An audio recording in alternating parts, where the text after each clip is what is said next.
You're listening to the Extraordinary Everyday Podcast with Wendy Johnson, episode number 30. Welcome to the Extraordinary Everyday Podcast, where women come to be inspired and motivated to become the best version of themselves and elevate the quality of their everyday. Now, here's your host, certified life coach, Wendy Johnson.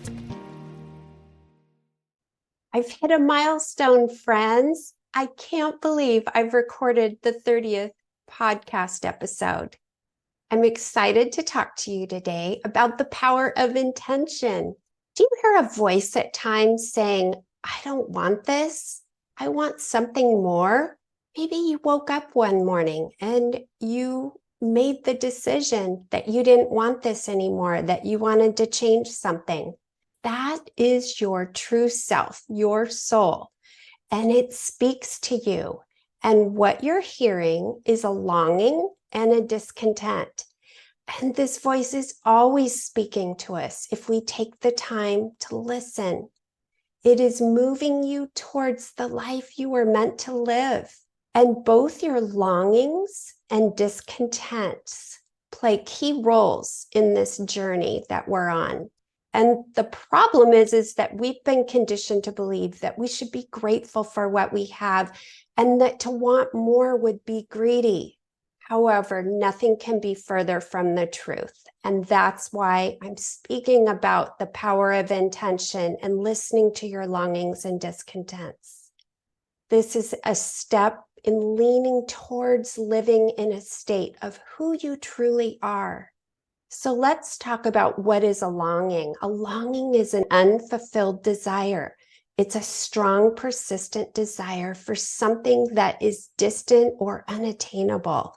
And whether your longing is coming from what you desire to create, an adventure you're seeking, a relationship you're yearning for, being recognized at work, a longing for community, a longing for more peace and rest, a longing for a harmonious family life.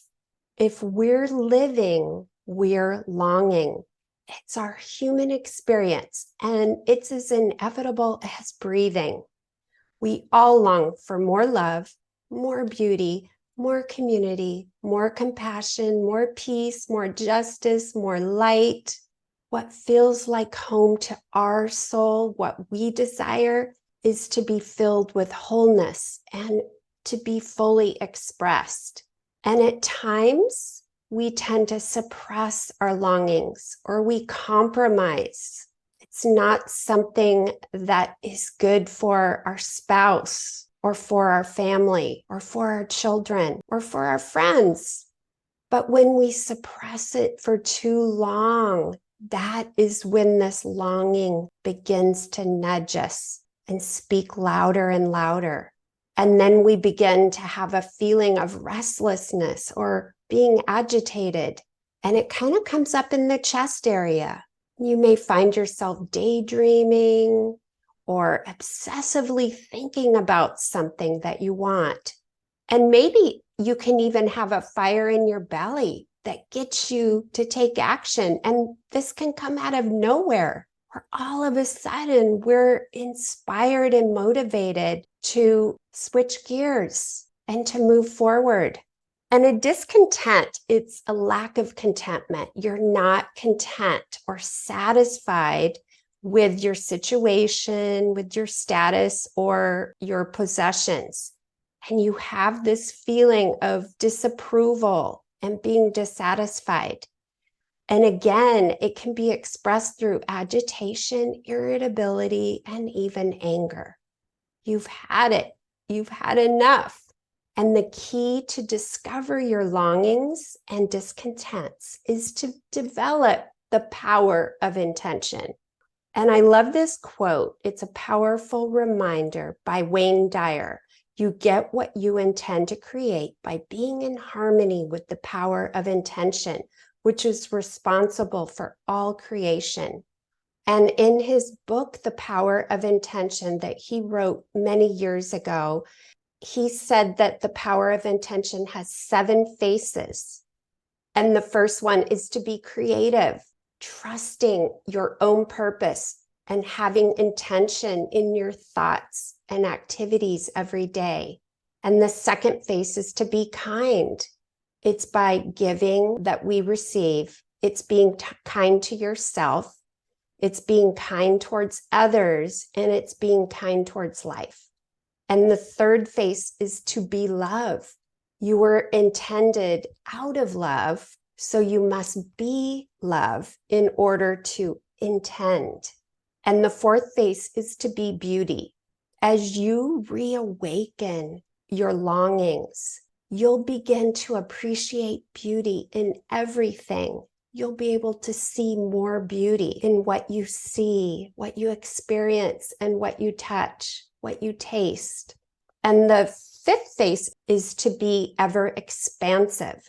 There's a universal force in all of us, that spirit, and it's intending you to be and grow and perpetually expand.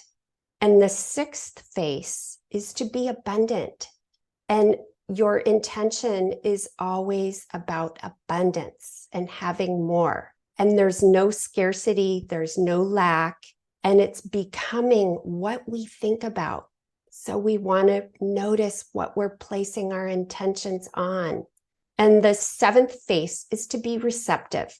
The universal mind is always responding to what we request.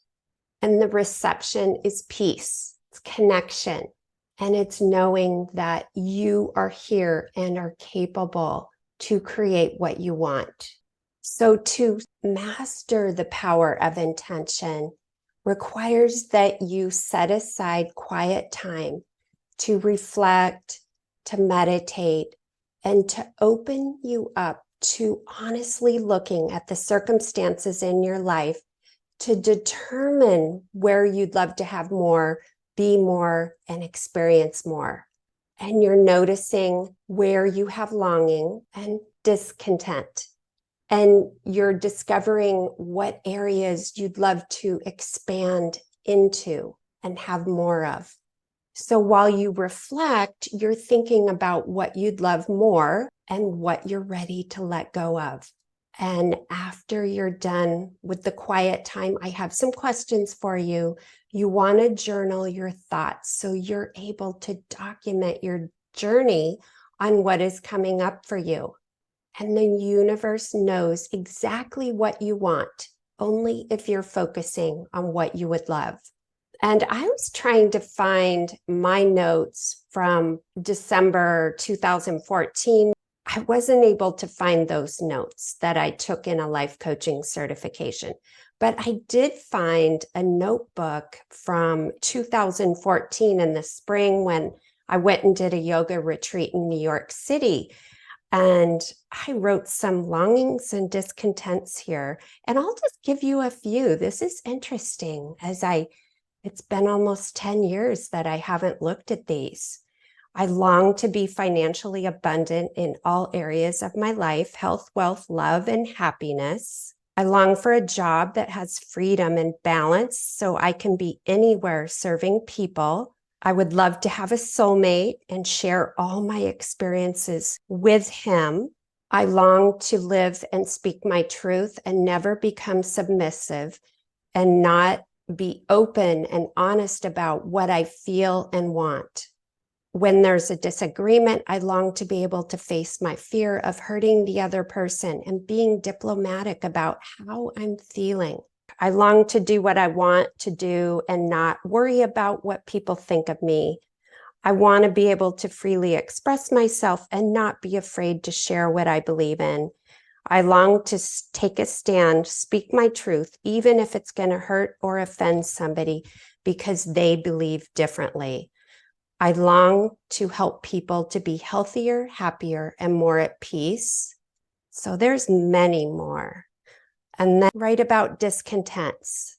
I will no longer withhold love from anyone. I will not be rigid and allow myself to be in a stuck situation I don't want. I will not let a person control me. I will manage my money wisely. I will not try to do everything myself, but will reach out for assistance. So it looks like there I was talking about more of what I was longing, but my discontents are obvious. I want to be able to give people programs that they can fit into their day and not feel that they have to expend hours of time. I long to be free to give my time and energies to those in need. I long to feel that I'm good enough right now, and I don't have to wait until I'm better. And here's some more discontents. I will no longer compare myself with others. I will not take things personally. I won't be as sensitive about difficult situations with friends. So I could go on, and this is really fun to go back and read this. So let's talk about when we're writing down our longings and discontents. Obviously, our inner critic is going to step in and it's going to give us narratives to stop what we want, to stop pursuing our longing. And it will say things like, you can never have it. You haven't been able to obtain it yet. So why do you think you'll have to have it now? I must be doing something wrong. Something must be wrong with me. You notice that negative thoughts are coming up for you, then you want to let them go. Because if you're thinking negative thoughts, the universe will think you want more of the negative. So when they creep in, politely ask them to leave. And this is the law of attraction at work, which simply means like attracts like. And going back to the phases of intention, it's being kind, loving, considering beauty, expansion, unlimited abundance, and receptivity and creativity. So it's keeping those expressions involved in your intention. So now, if you have a piece of paper, I would love for you to jot down a few of these questions just to give you some guidance to take your own notes. And the first one is, in what areas of your life do you feel discontent? In your health and well-being, your relationships, your time and money freedom, or your career? And the second question, what are your longings? What would you love to do? Who would you love to be? What would you love to experience and create? What would you love to truly bring forth in your life? What would you love more of? And the third question is to design your intention. Write a statement of intention on what you intend to do for the next 3 months or for the next year, whatever time frame you want to work on. And then what do you hope to get rid of? And what do you want to feel? I love this quote. The Talmud says, every blade of grass has an angel leaning over it, whispering, grow, grow, grow. And that blade of grass, and I know you've seen it in the cracks of sidewalks, it will press through cement seeking the light. And that is the pull of our own becoming, of how we're supposed to be evolving and fully expressing ourselves. And we're doing that with our mind, our body, and emotions. And just remember, there are no wrong or right answers other than paying attention to you and what you're being called to create in the form of your longing, and what you're being called to release in the form of your discontent. I want to go back to these notes I wrote in April 19, 2014. I feel like I set these intentions and they all came true. I have a soulmate as of 2017. I have a job that gives me freedom and the ability to work anywhere. And I feel that I'm abundant in all areas of my life. Now let's recap this episode. It's important to lean in towards living in a state of who you truly are by listening to your longings and discontents. And when you discover them, you're developing the mastery of intention. And there's 7 faces to the power of intention. creativity, kindness, love, beauty, expansion, unlimited abundance, and receptivity. So taking the time to reflect and honestly look at your current circumstances and answering questions that will help you move forward, and to watch out for that inner critic that steps in with negative narratives. I hope you've enjoyed this episode, number 30, and I look forward to seeing you all next week. Take care now. Bye-bye. Hey, if you enjoy listening to this podcast, you have to come check out More You, my community of like-minded women. We show up to create the highest version of ourselves and elevate the quality of our everyday along the way. Head over to ontraclifecoaching.com/join. That's ontraclifecoaching.com/join. I'd love to see you in there. And if you haven't grabbed your copy of the Mindset Makeover, head over to ontraclifecoaching.com/makeover and get a copy that teaches and inspires you to show up as your most extraordinary self.